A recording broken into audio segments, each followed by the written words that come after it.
नमस्कार, स्वागत है आप सभी का। आज इस वीडियो में हम नॉर्थ ईस्ट के जो हमारे दो और स्टेट बचे हैं उनमें क्या क्या प्रॉब्लम हुई थी उसको जानेंगे, उसको अच्छे से समझेंगे। देखो, पहला स्टेट है हमारा असम, दूसरा है हमारा सिक्किम। हमें सबसे पहले असम को अच्छे से समझना पड़ेगा। देखो, जब हम आज़ाद हुए, आज़ाद होने के बाद जो असम है वो एक बहुत ही बड़ा राज्य बना। बहुत सारे स्टेट उसी के अंदर कभी हुआ करते थे। तो असम में जो है मेनली ये प्रॉब्लम आई कि वहाँ के लोग जो हैं वो भारत से अलग नहीं होना चाहते थे, पर वहाँ के लोग जो हैं वो परेशान बहुत थे इंडियन गवर्नमेंट से। क्यों? क्योंकि दो प्रॉब्लम हुई थी वहाँ पे।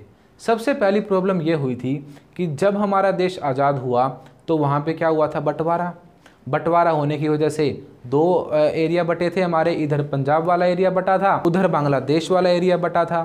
तो बांग्लादेश वाला जो ये एरिया बटा, तो उस टाइम पे बहुत सारे लोग असम में भाग भाग कर आए, यानी कि भारत में भाग भाग कर आए। तो वो तो कहाँ पहुँच गए, असम में। अब वहाँ के जो लोग हैं उनके साथ तो गलत होगा ऐसे। अगर दूसरे एरिया के लोग उनके एरिया में आकर बसते हैं तो गवर्नमेंट उनको अगर फैसिलिटीज़ देगी तो असम के लोगों को तो कम फैसिलिटीज़ मिलेंगी ना। जब ज़्यादा भीड़ बढ़ती है तो फैसिलिटीज़ जो हैं वो कम हो जाती हैं। आप सभी को पता है, जब ज़्यादा जनसंख्या बढ़ेगी तो रिसोर्सेज ज़्यादा यूज़ होंगे और क्या होगा, इससे जो वहाँ के लोग थे उनको नुकसान होने लगा, क्योंकि बांग्लादेशी लोग वहाँ पर बहुत सारे रहने लगे। ये तो हुआ 1947 में ही, बंटवारे के तुरंत बाद। उसके बाद टाइम आया 1971 का, जब बांग्लादेश वाली लड़ाई हुई। अब जब बांग्लादेश बना, पहले बांग्लादेश नहीं हुआ करता था, ये पाकिस्तान का एक हिस्सा था। तो जो 1971 में लड़ाई हुई और लड़ाई होने के बाद बांग्लादेश जो है वो नया देश बना, उस टाइम पे भी बहुत सारे लोग भाग भाग कर भारत के इनके पड़ोसी राज्यों में आए और उनमें सबसे मेन राज्य है असम। तो असम के सामने सबसे बड़ी प्रॉब्लम क्या रही, जो बाहर से लोग आए हैं उनको भगाने की प्रॉब्लम। यहाँ के लोग नहीं चाहते थे कि यहाँ पे इतनी ज़्यादा जनसंख्या में लोग आए, क्योंकि क्या हुआ था, असम की जो पॉपुलेशन थी उससे भी ज़्यादा लोग वहाँ पे शरणार्थी आ गए थे, बांग्लादेश के भाग भाग कर आ गए थे। तो दूसरे एरिया के जो लोग असम में पहुँच गए थे, वहाँ से असम के लोगों को जो प्रॉब्लम हो रही थी, इस वजह से असम के लोगों ने आंदोलन करना शुरू किया। तो असम में दो बड़ी दिक्कत थी। पहली तो आपको पता चल गई, बाहर से आए हुए लोगों की दिक्कत। हिंदी में बोलेंगे शरणार्थियों की समस्या, इंग्लिश में बोलेंगे प्रॉब्लम्स ऑफ रेफ्यूजीज। ठीक है, शरणार्थी को इंग्लिश में रेफ्यूजी बोलते हैं। तो रेफ्यूजी की समस्या यहाँ पे आई, वो लोग यहाँ पे रहने लगे। असम के लोगों की नौकरियाँ छिन रही थी, असम के लोगों के रिसोर्सेज यूज़ हो रहे थे, असम के लोगों की ज़मीन पर वो लोग रह रहे थे, गवर्नमेंट उनको फैसिलिटी दे रही थी। तो इससे जो है असम जो है वो खुश नहीं था। असम के लोग जो हैं वो उनको यहाँ से भगाना चाहते थे। दूसरी प्रॉब्लम यहाँ पे क्या थी, असम देखो, जैसे मैंने अभी आपको बताया, बाकी स्टेट तो जो हैं वहाँ पे पहाड़ वगैरह ज़्यादा हैं, तो जो है रिसोर्सेज जो हैं उनका यूज़ ढंग से नहीं हो पाता, इसीलिए डेवलपमेंट कम है। पर जो असम है वो एक प्लेन एरिया है। ठीक है, पहाड़ भी हैं पर प्लेन भी है, तो बहुत बड़ा एरिया है असम। और असम में कोई कमी नहीं है नेचुरल रिसोर्सेज की। यहाँ पे चाय के बहुत बड़े बड़े बागान हैं, उसके साथ साथ यहाँ पे जो है कोयला भी बहुत बड़ी मात्रा में है और पेट्रोलियम भी। तो कोयला भी है, पेट्रोलियम भी है, चाय भी है, कोई कमी नहीं है यहाँ पे।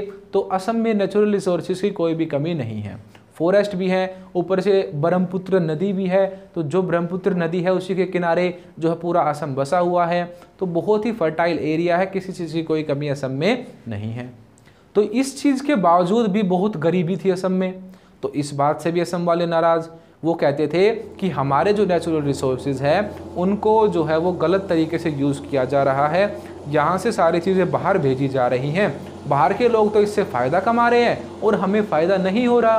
तो इस बात से क्या हुआ, असम के लोग नाराज़ थे। तो असम के लोगों ने दो मुद्दों को लेकर आंदोलन अपना शुरू किया। कौन कौन से मुद्दे? पहला, जो बाहर से लोग आकर बसे हैं उस दिक्कत की वजह से। दूसरा, यहाँ पे जो विकास नहीं हो रहा है, प्राकृतिक संसाधनों का जो गलत तरीके से यूज़ हो रहा है उस वजह से। तो इन दो चीज़ों को लेकर एक ग्रुप बना। नए नए जो जवान बच्चे थे, यूथ ने वहाँ के क्या किया, अपना एक ग्रुप बनाया, ऑल असम स्टूडेंट्स यूनियन। आपको इसका नाम याद रखना है, इसकी फुल फॉर्म याद रखनी है, AASU, आसू संगठन बोलते हैं इसे, all Assam students union, AASU। ठीक है, आसू की फुल फॉर्म आप याद रखना। आसू एक संगठन बनाया गया 1979 में। तो 1970s का टाइम, 1980s का टाइम वो टाइम है जब असम में बहुत बड़े लेवल पे आंदोलन हुए। ठीक है। तो आसू संगठन बना। आसू संगठन ने बनते ही क्या किया, आंदोलन शुरू कर दिए और ये कहने लगे ये लोग कि जो भी लोग 1951 के बाद यहाँ पे असम में आकर बसे हैं ना, इनको यहाँ से भगाया जाए और हमें हमारे अधिकार दिए जाए।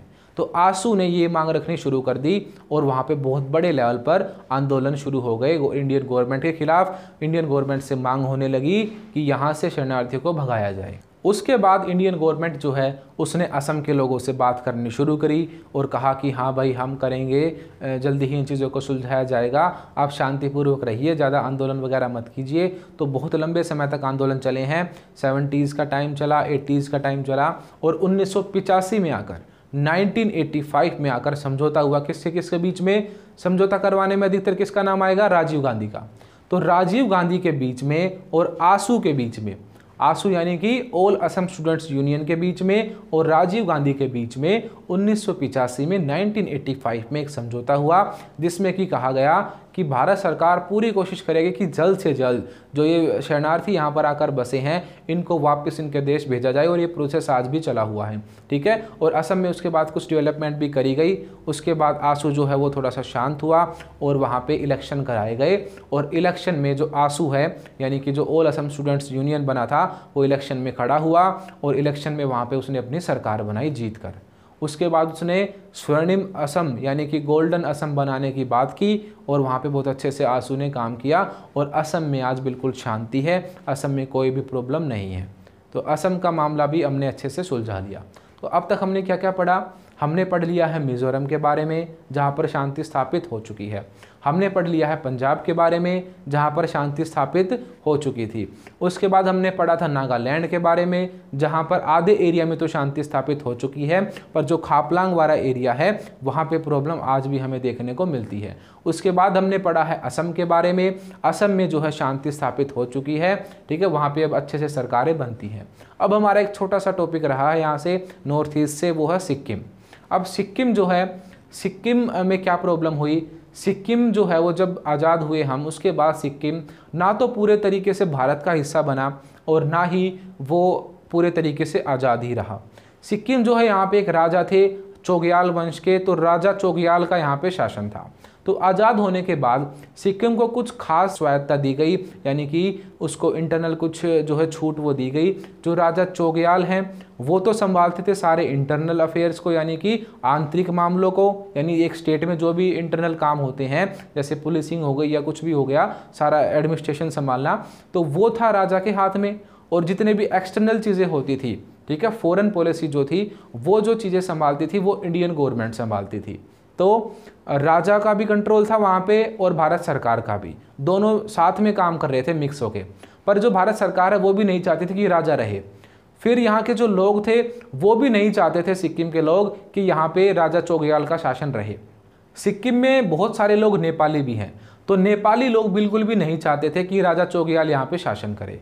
तो सिक्किम के जो लोग हैं उन्होंने क्या किया, एक अपनी पार्टी बनाई जिसका नाम था सिक्किम कांग्रेस। ये सिक्किम कांग्रेस किसके खिलाफ लड़ी, ये लड़ी राजा के खिलाफ। और सिक्किम कांग्रेस जो है वो उसने इंडियन गवर्नमेंट से बात की कि हमें जो है राजा के अंडर नहीं रहना है, हमें तो भारत में मिलना है।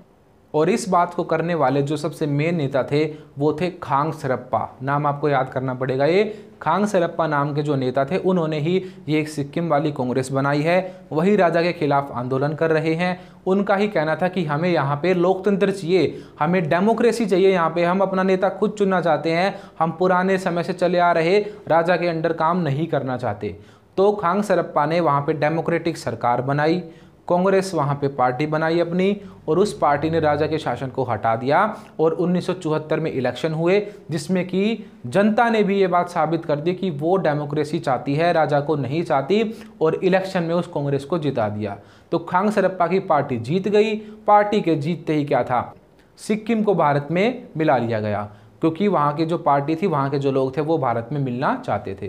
तो इस तरीके से 1975 में 1975 में सिक्किम भारत का 22वां राज्य बन गया। तो सिक्किम का मामला बड़ी शांति से निपटा, वहाँ के लोगों ने अपनी कांग्रेस बनाई और राजा के खिलाफ उन्होंने आंदोलन किया।